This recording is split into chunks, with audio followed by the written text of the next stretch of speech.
distingués invités, chères participantes et participants, mesdames et messieurs, bonjour et bienvenue à l'ouverture officielle et la conférence d'ouverture du 6e Forum des jeunes ambassadeurs de la francophonie des Amériques. Je me présente, Sylvain Lavoie, président directeur général du Centre de la francophonie des Amériques, et j'agirai avec grand bonheur à titre de maître de cérémonie pour cette cérémonie. Finalement, nous sommes de retour dans un événement en présentiel et aujourd'hui, nous ajoutons un volet, un volet virtuel, soit celui des grandes conférences.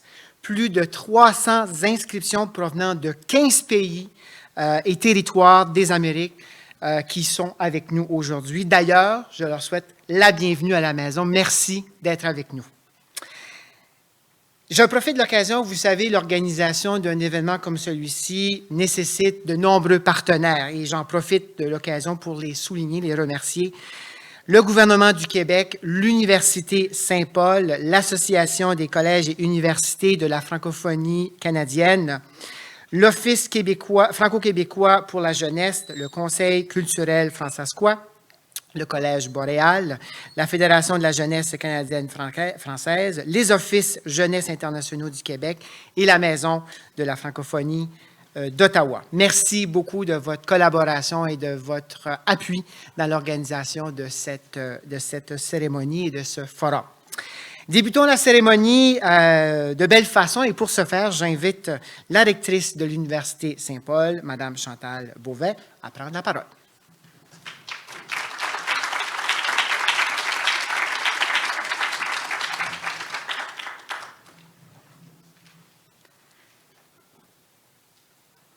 Bonjour, Kwe, Kakina, Pijajig. Bienvenue. Bienvenue à tout le monde qui est ici aujourd'hui. J'aimerais reconnaître que l'Université Saint-Paul est située sur le territoire ancestral des Anishinabés algonquins, lequel n'a jamais été cédé. Je souhaite honorer les Anishinabés, premier peuple des terres et des eaux, qui traverse la vallée de la Kichisibi depuis des temps immémoriaux. Nous reconnaissons que le site de la ville d'Ottawa sert de résidence pour les Anishinabés, de lieu de cérémonies spirituelles, de rassemblements culturels et d'échanges entre les premiers peuples. Aujourd'hui, ce même esprit de paix et d'amitié façonne les relations entre les peuples autochtones et non autochtones de tous les horizons. Merci, Miigwech. Alors, il fait plaisir de vous accueillir ici à l'Université Saint-Paul. Je ne raconterai pas tout l'historique de l'Université Saint-Paul, ça serait trop long, mais je peux vous parler de notre vision.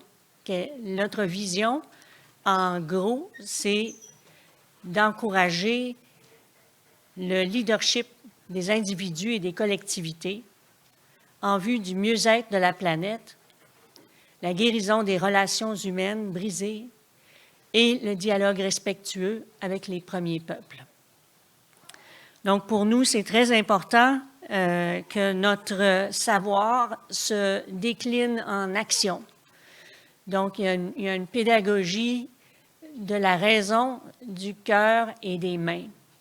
Donc, nous sommes sollicités par ce qui se passe dans le monde, nous le sentons dans notre cœur et nous utilisons les théories et les savoirs dont nous disposons pour ensuite nous guider dans l'action avec nos mains. Donc, en gros, c'est la description de notre pédagogie ici. Il y a beaucoup d'écoles de tout genre, entre autres, je vais mentionner les dernières écoles qui viennent d'être créées, donc l'école d'écologie intégrale, l'école de leadership transformatif, l'école d'éthique et une école qui s'en vient bientôt, l'école d'écologie intégrale. Donc, dans toutes ces écoles, on parle de justice sociale et on parle d'éthique, de gouvernance et de mieux-être pour tous et toutes. Ce matin, je voudrais quand même juste vous parler de notre implication dans le dialogue avec les premiers peuples.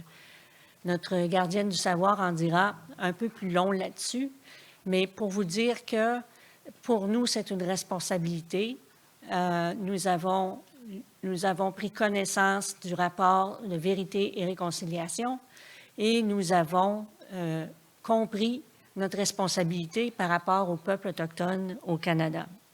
Et donc, nous avons mis en place un centre autochtone grâce à l'appui de des donateurs.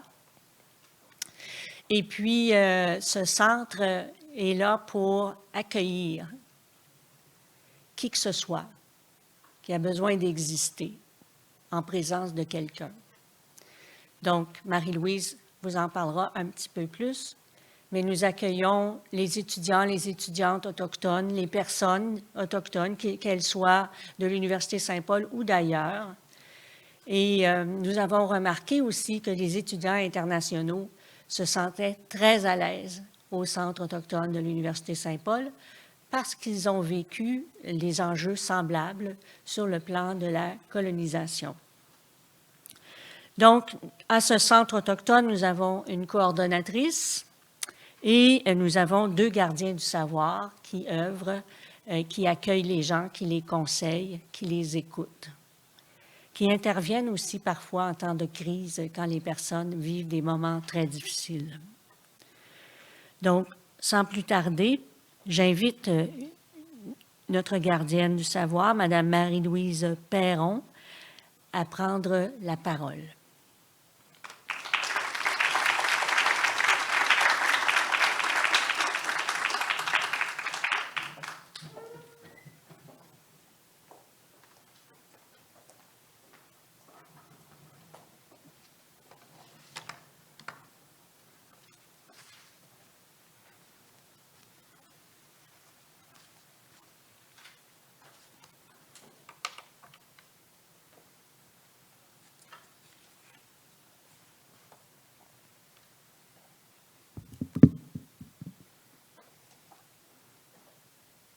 Tout le monde m'entend, oui?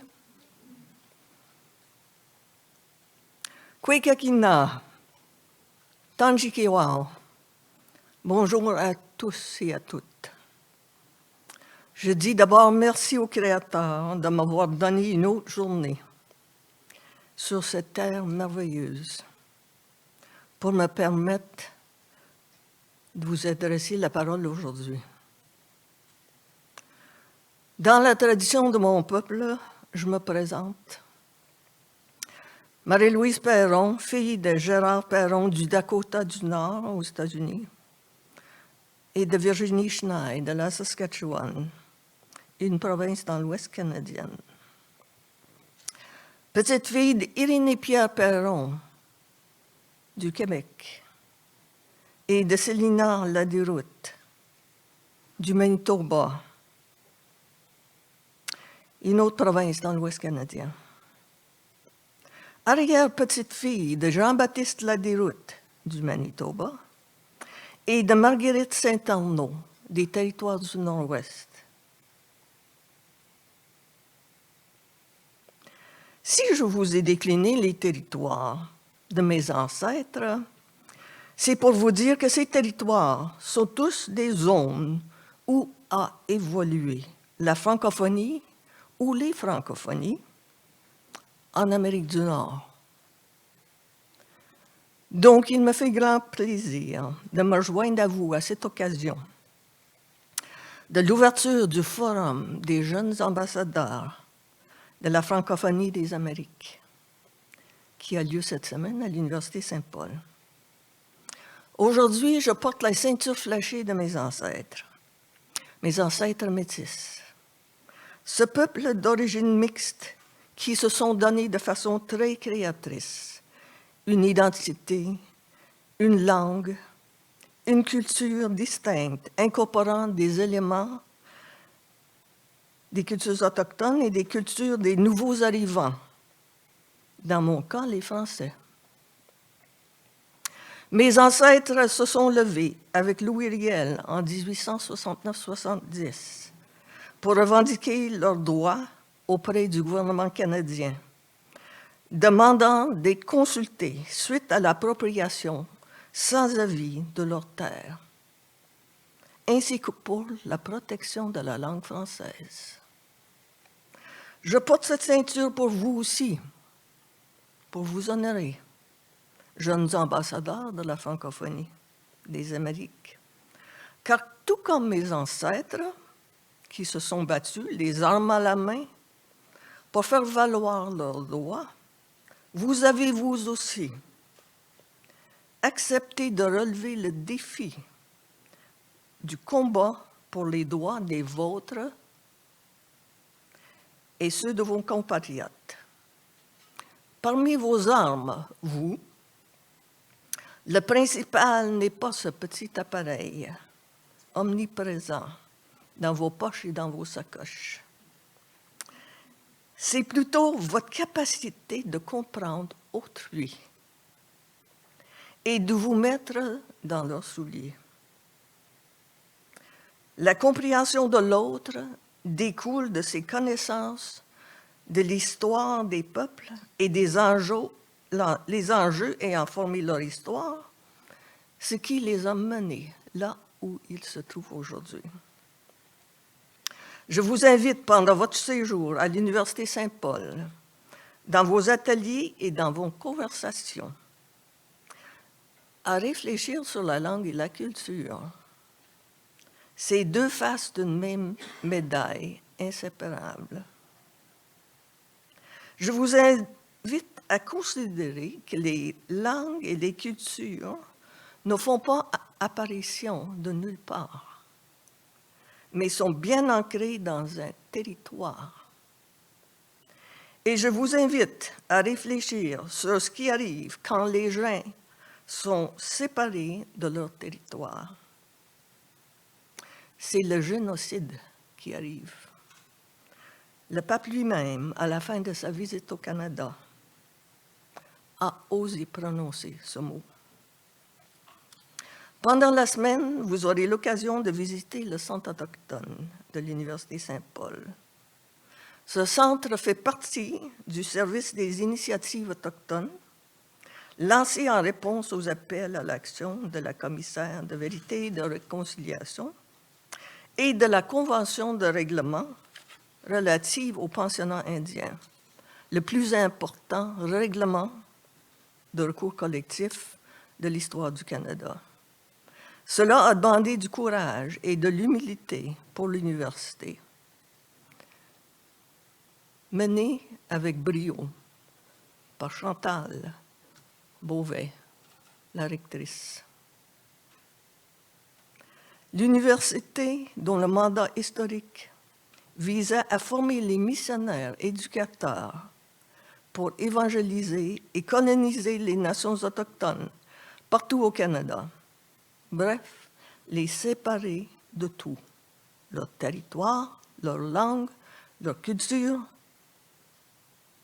jusqu'à leurs enfants. Situé dans cet immeuble, le pavillon Gig, dans la pièce G1141, dont l'accès est par le corridor rouge que vous voyez juste devant vous en sortant de l'amphithéâtre, le centre offre au personnel et à la population autochtone étudiante, non autochtone, un lieu accueillant et amical. Exempt de toute forme de violence, sans égard à l'identité du genre, de l'orientation sexuelle, cet espace permet la liberté d'apprendre sur les cultures autochtones et les visions du monde autochtone, des modes traditionnels de connaissance et de spiritualité. Ce lieu, qui sert à la promotion des cultures, des valeurs et l'histoire des Autochtones, vise en outre à promouvoir des relations positives entre les membres autochtones et non autochtones de la communauté universitaire et de la communauté environnante. Au plaisir de vous y accueillir. Je vous remercie. Toutes nos relations.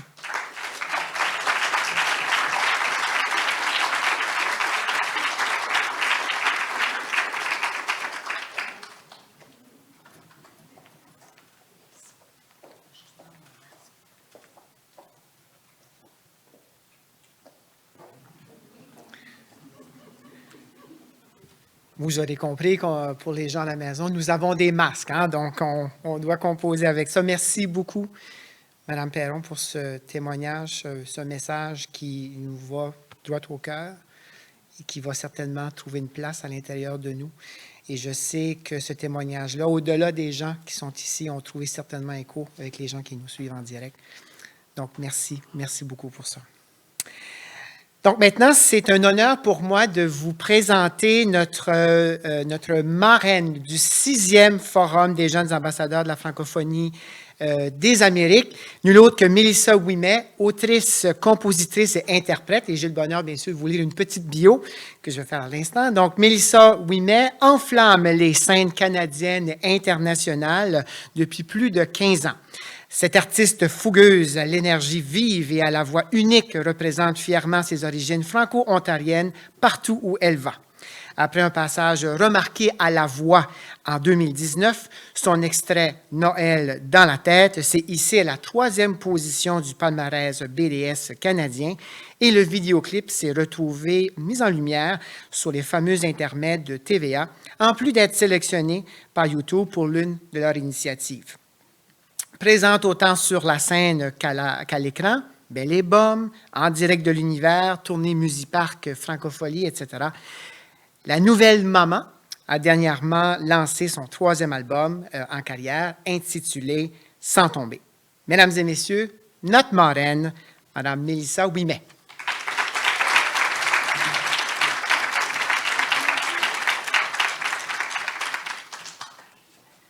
Salut! Je suis habituée à chanter des chansons, moi, là. Comment ça se passe? Vous êtes en forme? Bonjour aux gens à la maison. Et la caméra est où, là? Elle est là? Yeah! Ah, je suis pour vrai super touchée d'être ici aujourd'hui, d'être là cette semaine avec vous, d'être la marraine pour la 6e édition en tant que franco-ontarienne. Merci, bienvenue chez nous. Je suis super contente de vous accueillir à Ottawa. Accueillir ces 50 jeunes leaders francophones en provenance de partout en Amérique pour cette 6e édition. Je suis encore plus fière que vous êtes chez moi, dans ma grande et belle communauté franco-ontarienne où la francophonie est plus vivante que jamais grâce à sa fougue et sa résistance sur le terrain. Dès mon jeune âge, on m'a enseigné, on m'a raconté la réalité de mes arrière-grands-parents. On m'a raconté aussi celle de mes grands-parents et mes parents m'ont raconté aussi leur histoire franco-ontarienne. Notre histoire franco-ontarienne, c'est une histoire qui est riche, c'est une histoire de résilience. C'est une communauté qui se tient debout depuis longtemps et qui continue d'avancer pour protéger ses droits.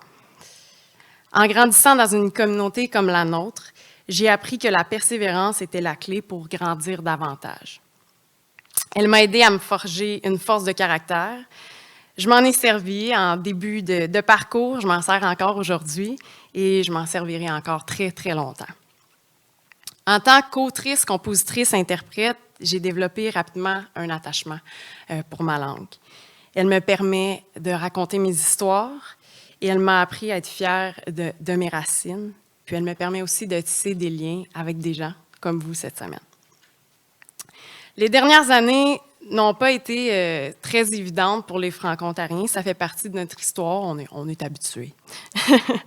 On a dû serrer les coudes, mais c'est avec des épreuves comme celle-ci que nous avons vu à quel point les Franco-Ontariens, les Franco-Ontariennes, mais aussi qu'on a vu que les francophones de partout au pays sont plus vivants que jamais et solidaires ensemble.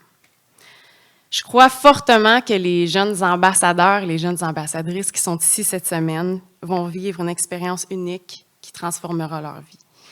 Encore une fois, je suis vraiment, vraiment contente de vous accueillir chez moi. Je vous souhaite une semaine enrichissante, vibrante. Je vous souhaite de tisser des liens que vous allez vous rappeler toute votre vie.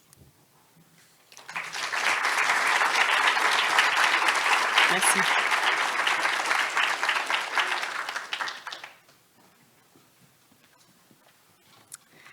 Merci, Mélissa. Comme je vous ai mentionné, nous avons cette année une nouvelle initiative au sein de notre forum qui s'agit des grandes conférences. Et pour nous présenter notre premier conférencier, aujourd'hui, j'invite le président du conseil d'administration du Centre de la francophonie des Amériques, M. Michel Robitaille.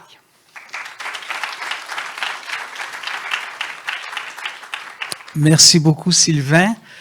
Avant de présenter notre distingué conférencier, j'aimerais quand même à mon tour souhaiter la bienvenue à nos jeunes ambassadeurs, ceux qui font partie de la 6e cohorte. Vous savez que ce forum a été créé en 2009, que le premier s'est tenu à Québec, qu'il y a eu ensuite Moncton, qu'il y a eu Montréal, Saint-Boniface. Et Madame la rectrice, merci beaucoup de nous accueillir ici à l'Université Saint-Paul, en Ontario. Très important. Vous le savez, mais sur la scène internationale de la francophonie, on oublie souvent que la deuxième population francophone la plus importante au Canada est en Ontario. Alors, c'est important de le dire. Et quand je vois une jeune marraine qui est fière ontarienne et qui sera pour vous une inspiration, je sais que la semaine commence très bien.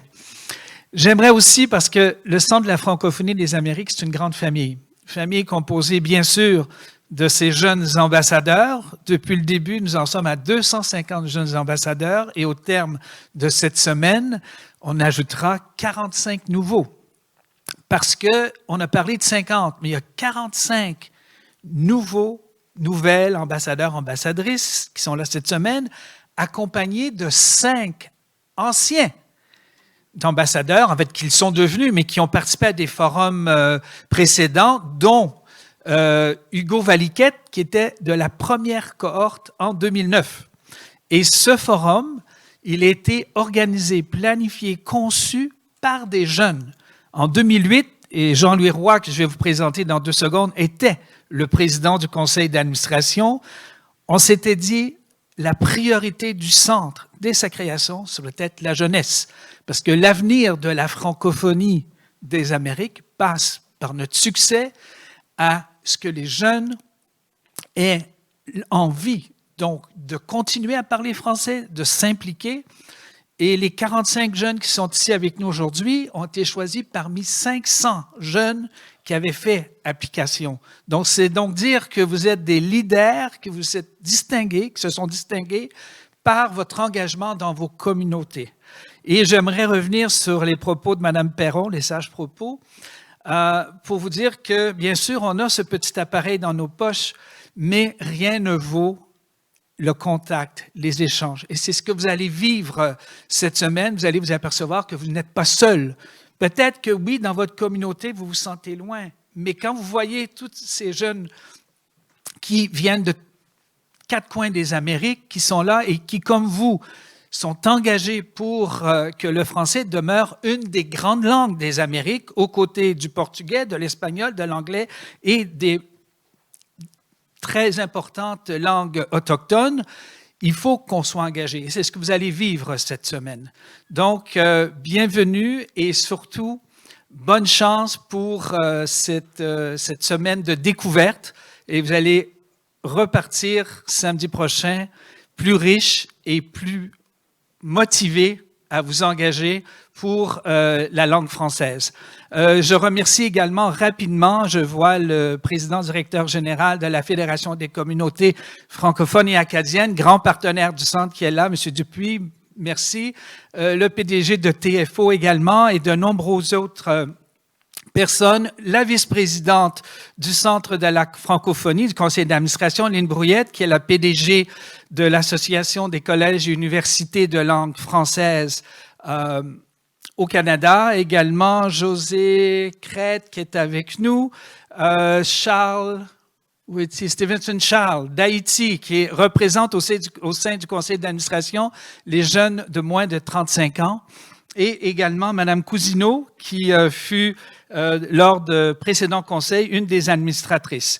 Et j'en viens à notre conférencier. Il me fait signe d'être bref. Je serai bref. parce que je pourrais vous parler pendant des heures de Jean-Louis Roy. Je vous ai dit que j'ai eu le grand plaisir de faire équipe avec lui lors des premières années du Centre de la francophonie. Jean-Louis Roy est auteur, diplomate, historien et je dirais avant tout un humaniste. Quelqu'un qui a à cœur la défense des droits de la personne et c'est très important. Diplômé des universités Laval, de l'Université de Montréal, de l'Université McGill, occupé le poste directeur du grand quotidien Le Devoir à Montréal, délégué général du Québec à Paris, secrétaire général de l'Agence internationale de la francophonie, devenue maintenant l'OIF. Il a été récemment le PDG de Bibliothèque Archives nationales du Québec, a présidé de nombreuses organisations. Alors, nous sommes très heureux de l'avoir avec nous aujourd'hui pour lancer cette 6e édition du Forum. Et vous avez une grande primeur, parce que j'ai appris 2 choses ce matin en prenant mon petit déjeuner avec Jean-Louis. 1, qu'on doit rajouter à son CV étudiant, puisqu'il m'a dit qu'il s'était inscrit à l'Université de Singapour. Il pourra vous en parler. Il commence des études de doctorat en philosophie à l'Université de Singapour. Et également, j'ai appris l'autre chose. J'ai appris 2 choses. C'était quoi l'autre chose? Ouais, c'est ma mémoire, hein? C'est ma mémoire. Mais en tout cas, oui, il m'a demandé d'être bref. C'est ça. Alors, écoutez, je suis très heureux de céder la parole à Jean-Louis Roy, grand francophone et ardent militant, comme je vous disais, des droits de la personne. À toi.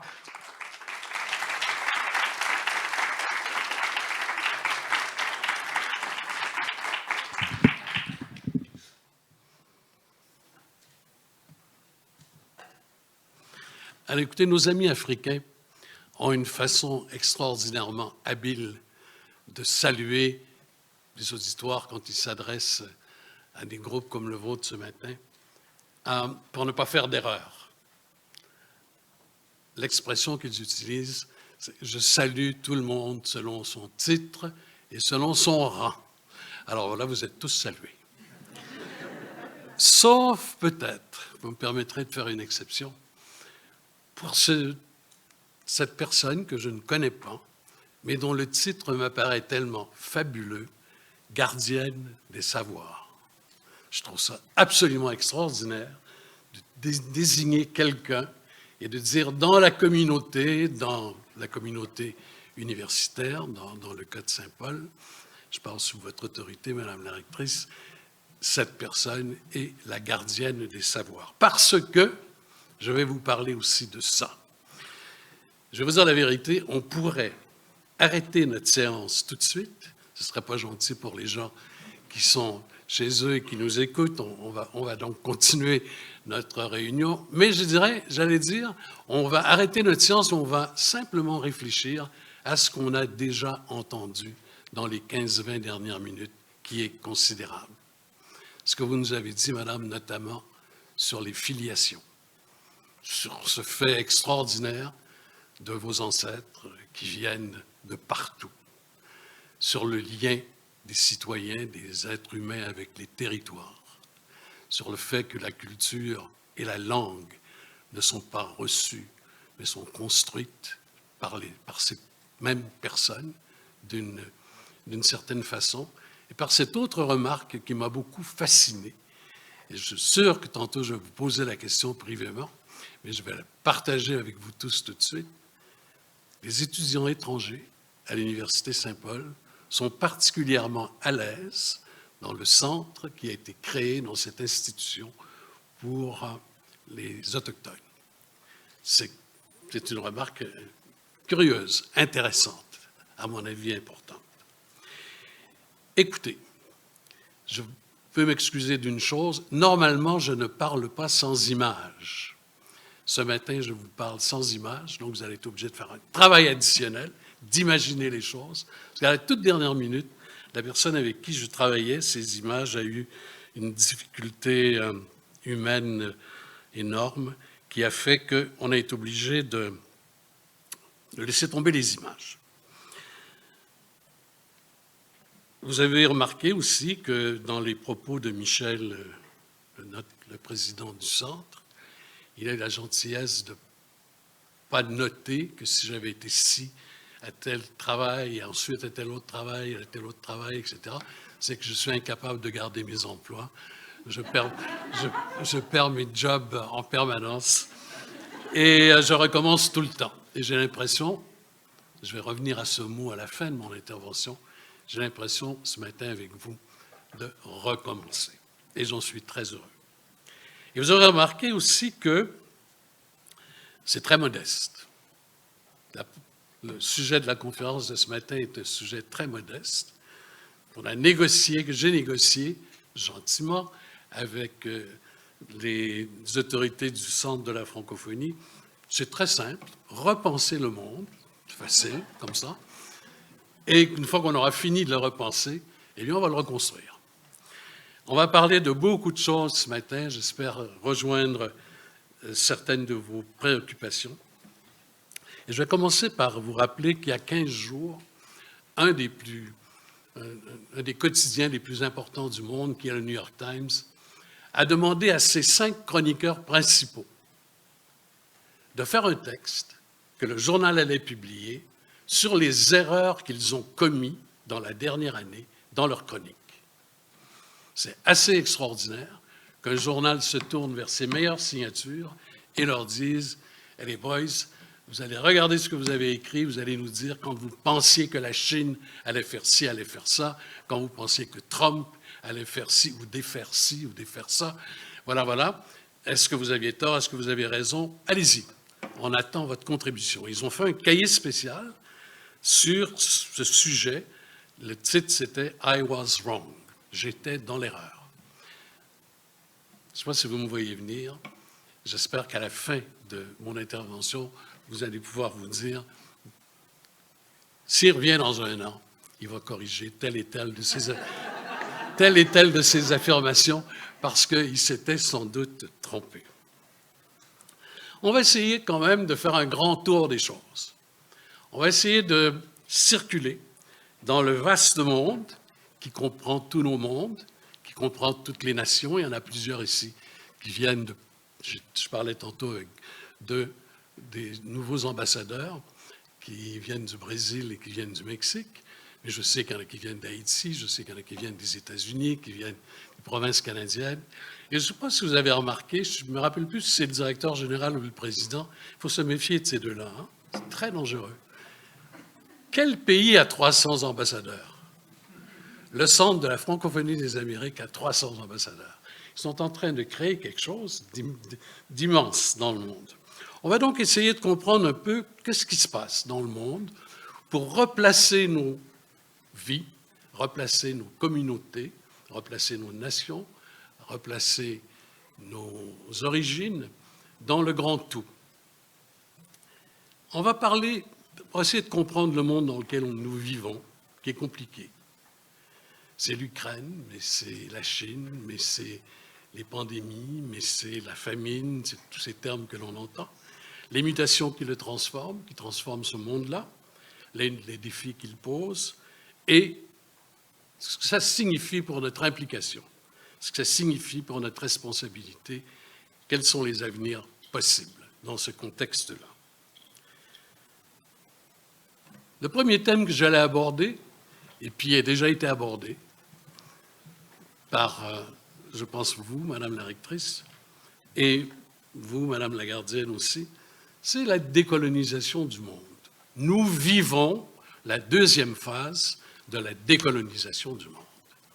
Et où que l'on soit, on est en Afrique, on est en Amérique latine, on est en plusieurs pays d'Asie, on est des autochtones dans le monde entier, les 400 millions d'autochtones dans le monde entier, cette idée que nous vivons la deuxième phase de la décolonisation est vécue par des centaines de millions de personnes à travers le monde. La première phase, c'était la décolonisation politique.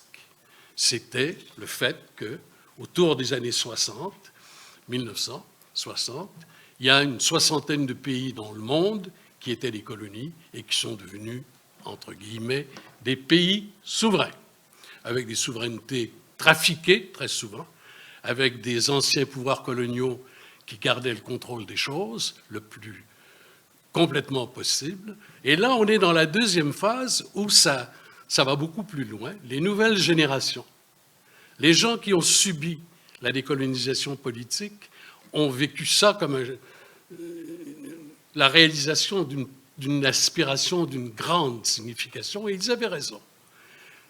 Les générations qui ont suivi et qui sont quelque part aujourd'hui dans cette salle et ailleurs dans le monde se disent maintenant, on veut prendre le contrôle de nos affaires. On veut que la décolonisation ne soit pas simplement politique, qu'elle soit culturelle, qu'elle soit sociale, qu'elle soit économique et qu'elle soit politique. C'est une immense force à l'œuvre dans le monde. C'est une mutation de très grande portée qui va, d'une autre manière, changer le monde. La première décolonisation a changé le monde politique. En 1945, lorsque les Nations Unies ont été créées, il y avait 48 pays dans le monde. Il est apparu tout à coup, décennie après décennie, des grappes de pays qui devenaient indépendants, et aujourd'hui, il y en a 196. On a changé complètement la carte géographique, la carte politique du monde. La deuxième phase de la décolonisation, c'est le changement culturel du monde. Et ce changement culturel, il est profond. Il est attendu partout. Il est œuvré par un très grand nombre. On le voit. Moi, j'ai été président de Droit et démocratie au moment où les Nations unies ont reconnu la première convention sur les droits des peuples autochtones.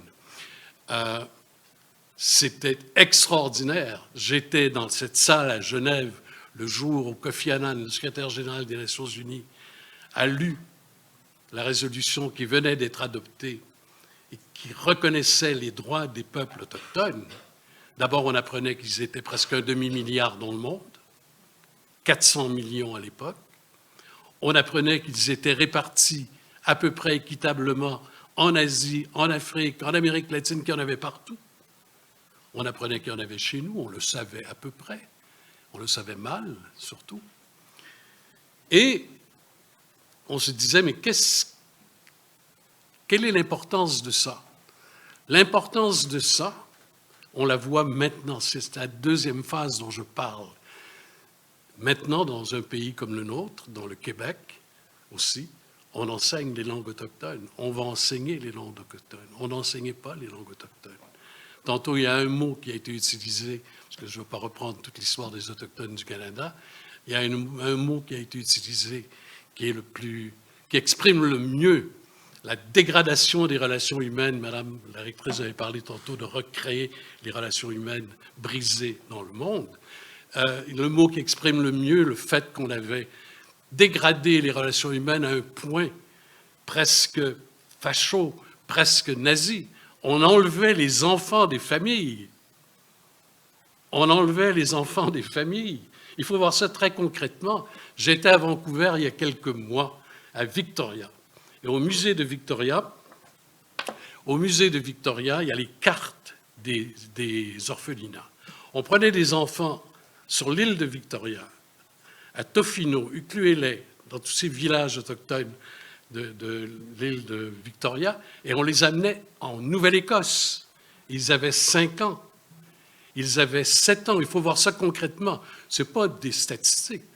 On prenait des enfants dans le fin fond de la Colombie-Britannique. Ça prend 5 heures d'avion pour aller là. Ce n'est pas la porte d'à côté. Et on les amenait dans le nord de l'Ontario et dans le nord du Québec. Ce n'est pas rien. Et on a fait ça 150 000 fois. Quand je dis la dégradation absolue, il y a des gens qui ont planifié ça. Ce n'est pas un hasard. C'était planifié, c'était voulu, c'était géré, c'était évalué, c'était reconduit. Soyons le plus concret possible, les gens qui l'ont vécu eux concrètement. Donc cette décolonisation, on est dans ça. Une mutation de très grande portée qui a un impact aussi, on va y revenir à la fin de mon intervention, sur les cultures du monde, sur les langues du monde, sur la langue qui nous réunit ce matin, la langue française. Je disais tantôt que les Nations unies ont été créées en 1945. Il y avait 51 pays. Voilà les chiffres exacts. En 1980, il y en avait 154. Il y en a 197.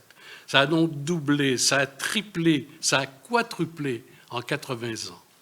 En d'autres mots, pendant 4 siècles, l'Europe, la petite Europe de l'Ouest, a dominé la totalité du monde. On sort de ça politiquement, on sort de ça culturellement. Et beaucoup des événements dont nous entendons tous les jours des commentaires sont liés à cette sortie. Mais je voudrais revenir 2 minutes sur les phases de la décolonisation. La première grande phase s'est faite dans les Amériques. C'est très important d'avoir ça à l'esprit, d'où nous venons. Nous venons de ce monde-là. Le premier grand mouvement de libération dans le monde, ce sont les États-Unis, Haïti, l'Argentine, le Chili, le Mexique, le Brésil, Cuba, etc., etc. C'est toute l'Amérique latine. Quelques puissances mises en cause, l'Espagne, évidemment, le Portugal, la France, les États-Unis à Cuba, les États-Unis en Haïti, encore récemment, jusqu'en 1943. La deuxième phase, ça s'est passé dans le cas des Amériques au 18e, début du 19e siècle. L'Amérique s'est sortie de la domination. La deuxième phase, c'est l'Asie. La deuxième phase s'est passée en Asie, elle s'est passée dans la deuxième moitié du 19e siècle, le 20e siècle, pardon. Le premier grand pays qui s'est libéré en Asie, vous le savez, c'est l'Indonésie.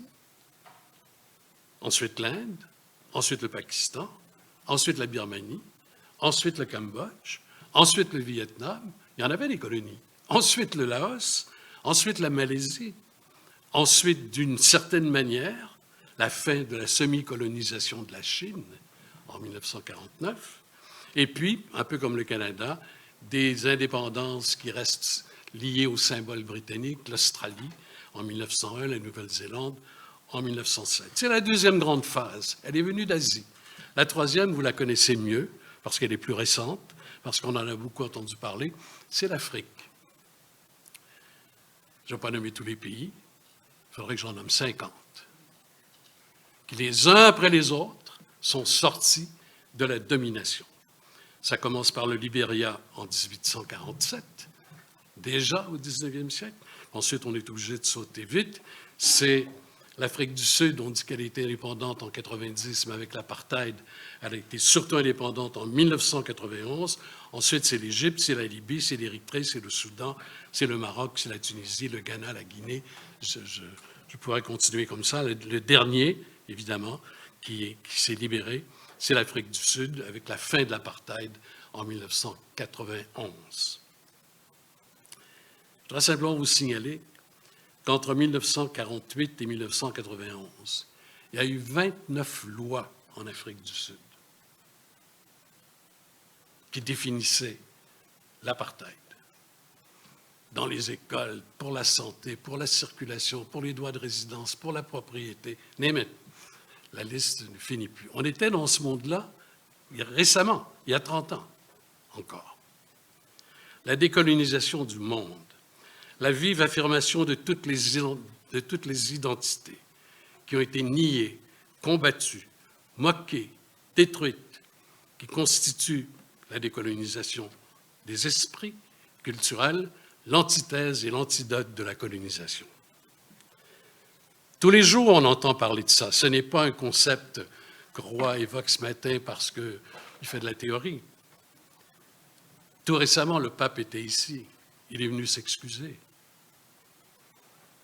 Et les Autochtones lui ont dit « Merci, très bien, on prend ça. Mais est-ce qu'on pourra avoir accès à nos archives? Est-ce que vous pouvez nous livrer les artefacts qui sont dans vos musées au Vatican? » Toute l'Afrique dit ça, à toute l'Europe, au moment où on se parle. Une grande partie de l'Amérique latine dit ça à l'Espagne, au Portugal et aux États-Unis. Le Canada, même le Canada, dit ça. Le Canada réclame à certains musées américains les artefacts qui appartiennent aux populations autochtones canadiennes. Un vaste mouvement de réappropriation des éléments constitutifs des sociétés, de leurs symboles, de leur spiritualité, de leur métaphysique, de leur organisation, transmission du savoir, de leur art, etc., etc. Et depuis la décolonisation politique, il y a eu 40 guerres de décolonisation. Le Cameroun, l'Algérie, l'Indochine, le Vietnam, le Cambodge, la Malaisie, l'Angola, le Mozambique, la Rhodésie, on pourrait continuer comme ça. Ça remplit notre histoire récente. Les conflits actuels, le Sahara occidental entre l'Algérie et le Maroc, c'est l'héritage de la colonisation de l'Espagne. Je travaillais auprès de Kofi Annan sur ce dossier du Sahara. C'est carrément un territoire espagnol qui a été jeté aux puissances de l'Afrique du Nord. Arrangez-vous avec le problème. Et ce n'est pas encore réglé au moment où on se parle. Le Cachemire entre l'Inde et le Pakistan, ça vient de là aussi. Taïwan et la Chine. Taïwan était une colonie japonaise, comme vous savez. C'est la Deuxième Guerre mondiale qui l'a renvoyé vers la Chine, qui l'a renvoyé à son tour dans une espèce de situation d'autonomie que l'on connaît maintenant, mais c'est une affaire, la guerre de l'Érythrée et de l'Éthiopie, terrible en ce moment. Et puis il y a les plaidoyers dans le monde. On en entend peu parler, mais c'est très puissant. Les plaidoiries, il y en a un dans notre région, les plaidoiries pour la compensation, les gens qui réclament des compensations pour ce qu'ils ont vécu. Haïti. Haïti fait une grande plaidoirie pour une compensation.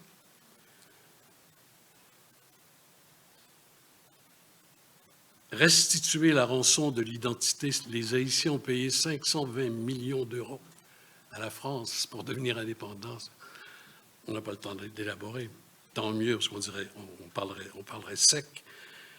C'est un mouvement aujourd'hui dans le monde très, très fort, et certains pays ont commencé à restituer, pas restituer, à compenser. La Grande-Bretagne vient de compenser les Momos du Kenya. Il y avait 90 000 Momos du Kenya qui avaient été tués dans les années 20. La Grande-Bretagne vient de... L'Allemagne, mai 2001, reconnaît avoir commis un génocide contre les populations des Héréros en Namibie pendant les colonies, pendant l'ère coloniale. Compensation $1 milliard. Les excuses. On serait là encore en fin d'après-midi si je faisais la liste le roi des Belges revient de Kinshasa, où il est allé, utilisant des termes très clairs, ses plus profonds regrets pour les blessures infligées durant la période coloniale. Les deux derniers présidents de la France, deux présidents de la France, dont l'actuel, sont allés à Kigali s'excuser pour le rôle de la France au moment du génocide du Rwanda. Je pourrais continuer comme ça si j'avais du temps. Le président de la France vient d'aller au Bénin et il est arrivé avec des statuettes. Tout ce grand mouvement de restitution des biens culturels, au total, on estime que 90% des pièces majeures d'Afrique subsaharienne se trouvent hors du continent. La France, qui dans ce dossier fait un travail important, le président actuel a demandé à des grands spécialistes africains et français de faire un rapport sur la restitution, le rapport Felwine-Savoie. La Belgique a une politique pour compléter les collections des musées de la République démocratique du Congo. 7 pays africains, le Bénin, la Côte d'Ivoire, l'Égypte, réclament des listes d'objets qui ont été perdus, dont des stèles pharaoniques. On demande à l'Allemagne le buste de Néfertiti, etc., etc. La coalition des musées nationaux d'Allemagne vient de décider de remettre 100 000 pièces. Il y a des pièces qui sont une feuille de papier, il y a des pièces qui sont des monuments importants, vers l'Afrique, vers aussi les aborigènes de l'Australie. Voilà.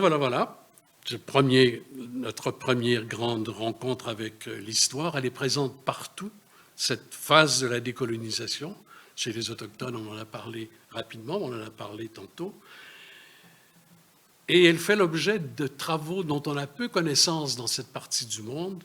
Je voudrais vous dire qu'en Afrique, au moment où on se parle, selon l'index de l'Université de la Pennsylvanie, un index qui est fait tous les 2 ans sur les think tanks, il y en a 745 en Afrique subsaharienne, think tanks, dont à peu près 20% sont sur la question de du rapatriement culturel. C'est un grand sujet dans certaines régions du monde. Il y a les écrits d'affirmation, le Nobel 2021, qui a écrit un livre que je vous recommande qui s'appelle Paradise 21, le Tanzanien Abdurrazak Gurnak.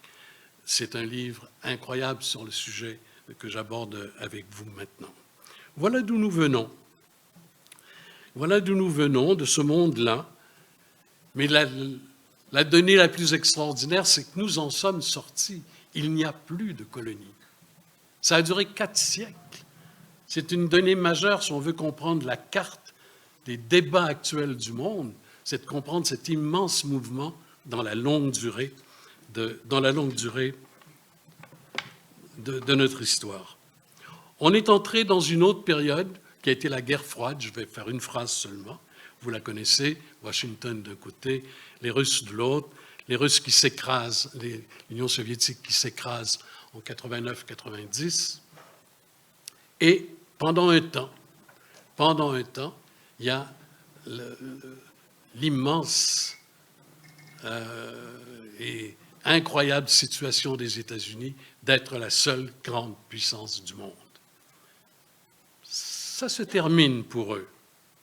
Et je voudrais qu'on prenne quelques temps pour comprendre ce qui s'est passé entre 1990, où les Américains prennent le contrôle de la quasi-totalité des affaires du monde, et 2005, donc 15 ans après, où les gens commencent à dire il y a des failles. Cette puissance américaine n'est plus seule, il y a des puissances qui montent. Qu'est-ce qui s'est donc passé? Il s'est passé ce que l'OCDE appelle le basculement de la richesse de l'Ouest vers l'Est et le Sud du monde. La richesse du monde, elle n'a pas quitté l'Occident. Les Américains, les Européens, leurs amis japonais, etc., ce groupe des pays riches sont toujours des pays puissants. Mais ils n'ont plus le monopole de la création de la richesse. C'est terminé. La richesse est créée maintenant partout. Elle est créée en Asie, elle est créée en Chine, on le sait. Elle est créée au Brésil, elle est créée en Afrique du Sud, elle est créée au Mexique, elle est créée un peu partout dans le monde. Ce n'était pas le cas. Et elle est créée notamment, c'est un peu facile ce que je veux dire, mais on n'a pas beaucoup de temps, elle est créée notamment en Chine, qui est devenue aujourd'hui la vraie puissance concurrente des États-Unis. Selon le FMI, dernier rapport du FMI, le PIB chinois et le PIB américain sont dans des courbes qui vont se croiser d'ici 3 à 4 ans. Ce n'est pas rien. Pensez qu'il y a 30 ans, la Chine était le plus grand pays le plus pauvre du monde. Il s'est passé quelque chose là d'immense, ce basculement de la richesse. Qu'est-ce qui s'est vraiment passé? Je suis presque envie de dire, comme ancien journaliste, j'ai envie de dire, mais on va trouver la réponse à cette question-là. Henry Kissinger se pose la même question, ou on se pose la même question que lui, ce serait plus modeste, et sauf que lui apporte une réponse qui est intéressante. Dit-il, quand les Américains ont eu le monopole du pouvoir dans le monde, ils n'ont pas su quoi en faire, ils n'ont pas eu de stratégie autre que pénétrer les marchés de ces pays qui étaient un peu écrasés autour d'eux, dont notamment la Chine. Ils se sont intéressés au monde sous l'angle du marché économique, sous l'angle de la consommation, sous l'angle de la production industrielle notamment. Et ils ont fait, c'est Kissinger qui parle, l'erreur extraordinaire, en quelques années, erreur que les Européens ont fait, que le Canada a fait aussi, de déménager leur structure de production en Chine, leur structure de recherche en Chine, en quelques brèves années et dans tous les secteurs. Boeing l'a fait pour les avions produits aux États-Unis, Airbus l'a fait pour les avions produits en Europe, Bombardier l'a fait pour les avions produits, etc. Et Embraer l'a fait pour les avions produits au Brésil. Tout le monde est allé vers la Chine, ne sachant pas deux ou trois petites choses. D'abord que les Chinois étaient scolarisés, très scolarisés, que le régime communiste depuis 1949 avait scolarisé cette population, que les Chinois étaient au plan technologique, au plan scientifique, capables d'absorber et d'absorber rapidement de multiples nouveautés qui leur arrivaient comme ça, et que surtout qu'il y avait la volonté de le faire. Et quand le gouvernement chinois a émis cette fameuse directive que je résume en une phrase bête, vous voulez investir en Chine, très bien, trouvez-vous un partenaire chinois. Pas moyen de jouer autrement. Tout à coup, la technologie, le transfert technologique se faisait dans tous les secteurs à peu près en même temps, et ça donne ce que je viens de vous dire, et ça donne ce que j'ai lu hier, et je veux simplement le citer parce que je trouve ça tellement extraordinaire. Pour la première fois, dans le premier semestre de cette année, de 2022, l'Europe commerce plus avec la Chine qu'avec les États-Unis. Ce n'est pas rien. Ce n'est pas rien. Vous savez, il y a beaucoup de gens ici d'Amérique latine, que la Chine, si on exclut le Mexique, a plus de commerce avec tous les pays d'Amérique latine que les États-Unis. On dit la Chine et l'Afrique, parce que je ne sais pas pourquoi, c'est facile d'une certaine manière, mais c'est la Chine partout. C'est la Chine partout. Basculement de la richesse. Si on avait beaucoup de temps, il faudrait élaborer, mais on n'a pas beaucoup de temps. Deuxième grande mutation, c'est une grande mutation. La capacité de produire la science, la technologie, la richesse, est maintenant, entre guillemets, universalisée. Et on dit aujourd'hui, et n'en croyez rien parce que c'est faux, que les sociétés américaines, européennes vont quitter la Chine et tout et tout. Je cite le ministère de l'Économie et de l'Innovation du Québec dans sa note du 20 mai dernier. Les filiales étrangères en Chine ont fourni plus du tiers des 3 300 milliards de dollars de marchandises exportées par la Chine en 2021.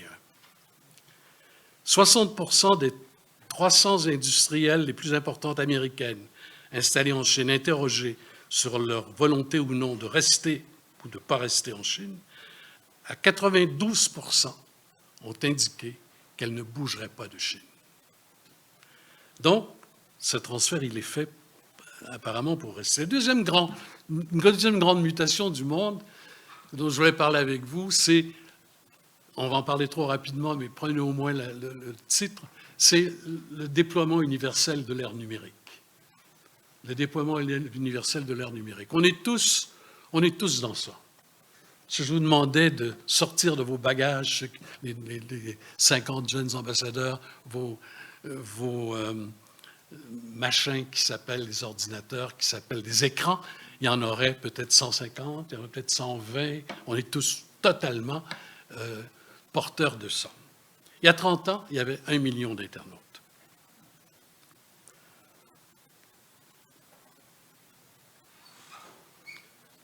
Il y a 30 ans, il y avait 1 million d'internautes.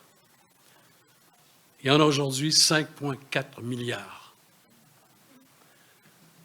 Retenez simplement ces deux chiffres-là. Moi, j'ai 5 pages de commentaires à faire, mais vous allez pouvoir réfléchir à partir de ça. Ça n'existait pas, sauf de façon extrêmement limitée, quelque chose qui allait se développer, etc.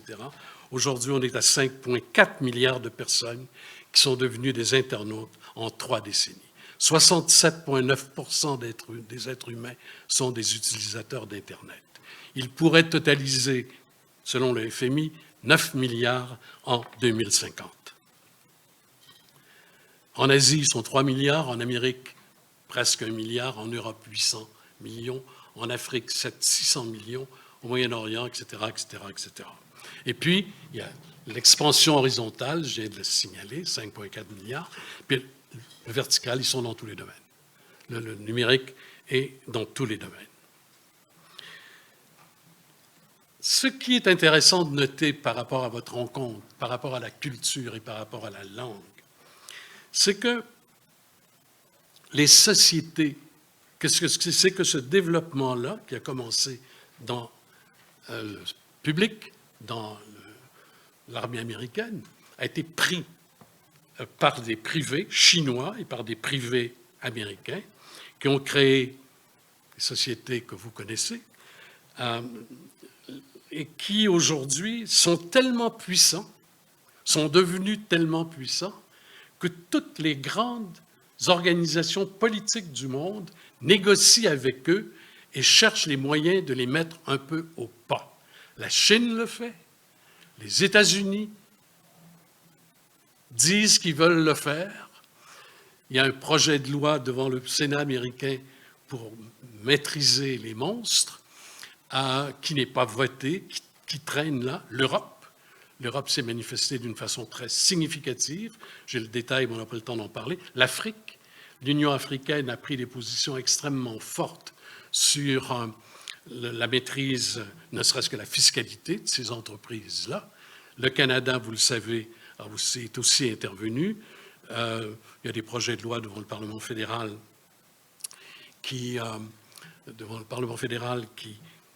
traînent, mais éventuellement qui vont permettre aux 143 pays de l'OCDE, qui a développé des directives communes à 143 pays pour maîtriser ces monstres-là. De quoi parle-t-on? On parle de sociétés qui ont 1,2, 1,4, 1,6 milliards d'utilisateurs. Ça dépasse tout ce qu'on n'a jamais connu dans l'organisation des sociétés de production, etc. Sauf qu'en même temps, ces sociétés récoltent des données et deviennent, par l'utilisation de ces données, le deep thinking et tout ce que vous savez, deviennent les maîtres de capacités qui débordent totalement celles des plus grands pays, des pays les plus grands du monde. Et puis, il y a la métaverse.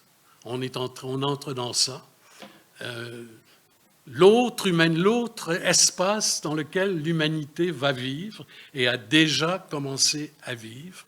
Et je vous recommande, si vous voulez, vous l'avez peut-être déjà vu, si vous voulez savoir de quoi je parle, d'aller voir le film de Kurunada après Yang, où une famille adopte un enfant qui est un enfant complètement créé artificiellement. Allez voir le film, je ne dirai pas comment ça se termine. Voilà. La troisième question, dont on pourra faire tellement de commentaires utiles sur le déploiement universel de l'ère numérique, mais on n'a pas le temps. Je viens de mentionner la Chine, les États-Unis, l'Union européenne, l'Union africaine, l'OCDE, l'UNESCO, dans le domaine des valeurs, dans le domaine des normes. Tous ces gens-là travaillent avec acharnement pour mettre un cap sur cet extraordinaire montage technologique qui n'est pas la suite de la technologie. On entre dans une autre chose complètement différente. Ce n'est pas simplement une nouvelle étape, c'est un nouvel espace pour l'humanité. Le numérique et la production culturelle, vous en discuterez, j'en suis certain, durant vos travaux. L'autre chose, c'est l'exigence écologique. La mondialisation de la survivance, on est dans ça. Et où vous êtes totalement pessimiste si vous dites on s'en va dans le mur avec, j'en parlais ce matin au petit déjeuner, avec le président et son épouse, ou quoi? Moi, je suis entre le mur, je vois le mur, j'essaie de ne pas courir trop vite vers le mur. Ce qui me frappe d'abord, c'est que c'est récent. Il y a 60 ans, on ne parlait pas de ça, sinon quelques oiseaux très rares qui abordaient ça, d'une façon occasionnelle, et personne n'écoutait ça. C'est devenu une préoccupation universelle en un demi-siècle. C'est une donnée importante. On a commencé par, rappelez-vous, on est à l'université ici, rappelez-vous les tout premiers les tout premiers débats sur ça, c'est la conférence de Stockholm, c'est le rapport Brundtland. Et les questions qui étaient posées à ce moment-là, c'était la dégradation observée de l'environnement. On commençait à trouver, quand on prenait des photos, il y avait du fog, il y avait de la poussière. Mais c'était quoi cette poussière-là, etc. La deuxième étape, c'est le rapport Brundtland que je viens de citer, où là, on posait la question de la biocapacité de la planète. Ça va durer combien de temps? Est-ce qu'on est en train d'épuiser la planète? Point d'interrogation. On ne savait pas trop quoi répondre, mais on commençait à être inquiet. Ensuite, il y a eu le sommet de la planète Terre à Rio, évidemment, en 92. Pour la première fois, en 92, ça fait 30 ans, on a posé la question de la réconciliation de l'impact des activités humaines et de l'environnement. C'est une donnée nouvelle dans la conscience de l'humanité. Très nouvelle. Et ça me réconforte, moi, parce que je vois, comme vous, plein d'initiatives insuffisantes, incomplètes, qui ne vont pas régler le problème, mais qui le reconnaissent déjà. C'est énorme. Il faut se battre, et c'est votre génération, c'est la génération de ceux qui vont vous suivre, qui vont vivre dans ce monde-là, pour que ce qui est incomplet dans cette bataille aujourd'hui soit complété. Et qu'on arrive, et qu'on passe de la reconnaissance d'un problème à la responsabilité, je crois qu'on est dans ça, à l'intervention efficace. Et il y a plein de choses qui se font, il y a plein de choses qui doivent, je le répète, il y a plein de choses qui doivent s'ajouter et on doit être obsédé par une affaire, la réduction des émissions de gaz à effet de serre. Sur ça, il ne doit pas y avoir de compromis, il faut y arriver, on a peu de temps, on a 15 ans peut-être pour y arriver. Autrement, vous le savez, on ne va pas écouter les nouvelles tous les jours, ça se dégrade un peu partout. Autrement, il y a des millions, des centaines de millions de personnes qui vont souffrir. Et malheureusement, parmi les plus démunis dans le monde. Il faut inclure les océans dans nos préoccupations. Extrêmement important. Il vient d'avoir une conférence à Lisbonne. Le secrétaire général des Nations Unies a été extrêmement sévère, lui qui est assez absent, sur la question des océans, déclaré un état d'urgence devant la perte de vitalité de cet espace-là, et puis à ce qui se passe aussi dans l'espace, ce qui se passe dans l'espace qui est très troublant, la quantité de déchets des satellites, le fait que l'espace est devenu un espace aussi où se joue la sécurité, etc. Vous avez tout noté que la Chine vient de créer son espace permanent, là, je cherche le mot. Il y avait celui des Américains et de la communauté internationale. La Chine s'en est détachée. Elle vient de créer donc sa station chinoise. Les Russes viennent de quitter la station internationale pour aller avec les Chinois. Là, il y a quelque chose de très important aussi qui se joue. Et la francophonie dans tout ça. 5 minutes? OK. Écoutez, je manque de temps. Tout ce qu'on a dit intéresse la francophonie. La francophonie, ce n'est pas une bibite à part qui, je ne sais pas trop, fait de la poésie, alors que je suis un fan de poésie, mais qui est dans ce... La poésie, la francophonie, c'est aussi tout ce qu'on a dit. C'est aussi la décolonisation. C'est aussi la maîtrise du numérique, notamment de la gouvernance du numérique, sa place dans le numérique, donc de la diversité dans le numérique. C'est aussi, évidemment, les questions environnementales. C'est quoi la francophonie?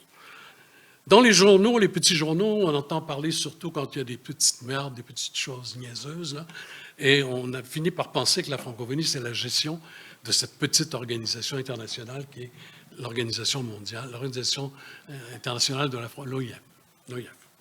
Ce n'est pas ça, la francophonie. La francophonie, c'est TV5. La francophonie, c'est TV5, une télévision qui parle français dans le monde entier. La francophonie, c'est 1000 universités qui coopèrent les unes avec les autres. La francophonie, c'est près de 300 parlements à travers le monde qui coopèrent les uns avec les autres. C'est autant de grandes villes et de capitales du monde qui coopèrent les unes avec les autres. Ce sont des millions, des dizaines de milliers, des centaines de milliers de gens comme vous, comme moi, qui apprennent notre langue un peu partout à travers le monde parce qu'il y a des professeurs de français, parce que ces professeurs de français sont organisés, etc., etc. La francophonie, c'est vous. La francophonie, c'est notre réunion de ce matin, la plus grande. J'étais secrétaire général de la francophonie et il fallait que je trouve des formules. Une dont j'étais le plus fier, c'était de dire on pourrait tout abandonner, sauf une chose, que les francophones se rencontrent. C'est la rencontre de milliers de personnes, j'ai d'en nommer des parlementaires, des universitaires, des spécialistes de l'environnement, enfin, vous voyez ce que je veux dire, c'est des milliers de personnes qui se rencontrent, qui ne se rencontreraient pas autrement, dont la rencontre est facilitée par le partage d'une langue commune, par le partage de références culturelles communes, et qui ensemble réfléchissent à ce qui peut être fait, que qu'aucun d'entre eux ne pourrait faire seul. Personne ne pouvait faire TV5, y compris la France. Il fallait que les pays francophones se mettent en commun. Personne ne peut faire une coopération avec 1000 universités. Il n'y a pas un pays francophone qui peut faire ça. L'ensemble des pays francophones ensemble peuvent faire ça. Je pourrais continuer de cette manière. La francophonie, c'est la rencontre. La francophonie, c'est cette affaire... Une minute. C'est cette affaire extraordinaire. Tout ce que je vous ai dit mène à une conclusion, une vraie conclusion. La délibération. Nous avons besoin de nous parler, nous avons besoin de débattre, nous avons besoin d'être ensemble pour avancer ensemble. Nous avons besoin de savoir ce que nous voulons faire, c'est le titre de notre rencontre, ce que nous voulons faire avec ce monde-là. Reconstruire. Ça se fait parce qu'on en parle. Les Autochtones viennent de gagner une partie extraordinaire dans l'histoire contemporaine. Ils étaient écrasés partout la tête en disant « c'est terminé, on ne les verra plus, ces gens-là ». Ils ont obtenu une déclaration des droits des peuples autochtones. Ils sont en train de négocier une convention des droits des peuples autochtones. C'est un travail, c'est ça que la francophonie doit faire. Qu'est-ce qu'on veut les francophones ensemble? Parlons-en.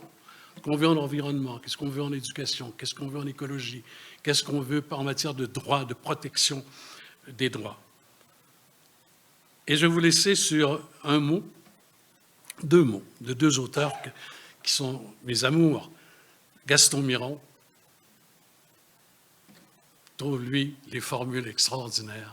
Gaston Miron dit « J'ai fait tout ce tapage-là, parce que lui en a fait du tapage, c'est le cas de le dire, pour arriver à ceci. Je suis arrivé à ce qui commence. Quelque chose commence. On sort d'un monde terrible. 100 millions de morts de la Deuxième Guerre mondiale. Les droits de l'homme ont réussi à colmater ça quand même. La décolonisation, on a parlé. On sort d'un monde terrible. Je suis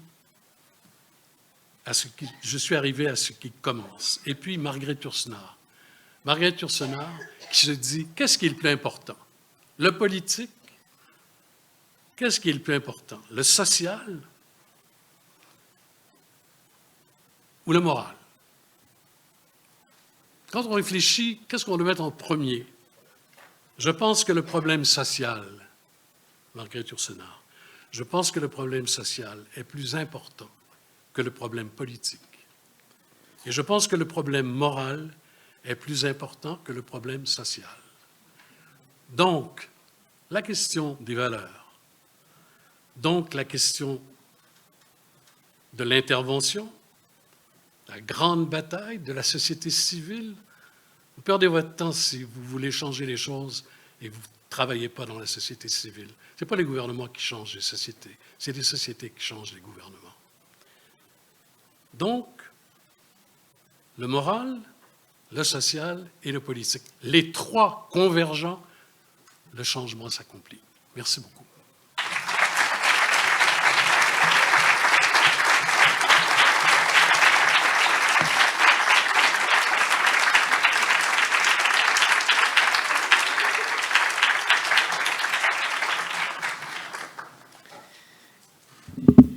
Vous êtes d'accord avec moi? Que dire après ceci? C'est un peu ingrat comme rôle là, maintenant que j'ai, mais certainement, vous avez parlé de rencontres. Et je pense que vous êtes tous d'accord avec moi que ce matin, nous avons fait une excellente rencontre avec M. Jean-Louis Roy, qui nous a amené des réflexions extraordinaires. J'en ai tenu plusieurs, mais je vais me tenir à une.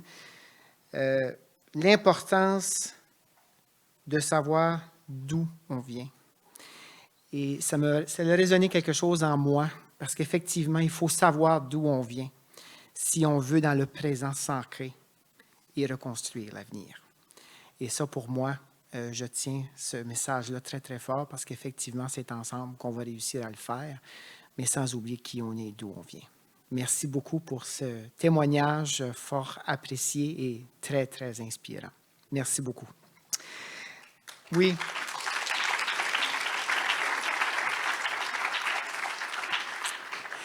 Alors, la période de diffusion, est maintenant terminée. Donc, je profiterai de l'occasion pour remercier tous nos gens à la maison qui nous ont suivis tout cette 7h30 environ.